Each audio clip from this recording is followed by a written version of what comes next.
Hey! Welcome to Howza Channel. In today's tutorial, we will show you how to find duplicate data in Excel 2019. Let's go! Open the Excel file you need. We have a list of names with duplicates ready for this tutorial. Put your mouse in the empty cell next to the data. Paste the formula into the line at the top of the document. You can find the formula in the description box below. Edit the value.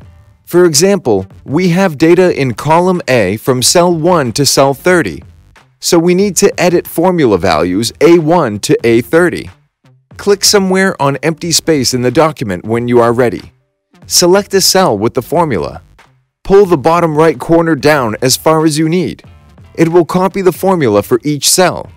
You will get duplicate or no duplicate note next to each cell.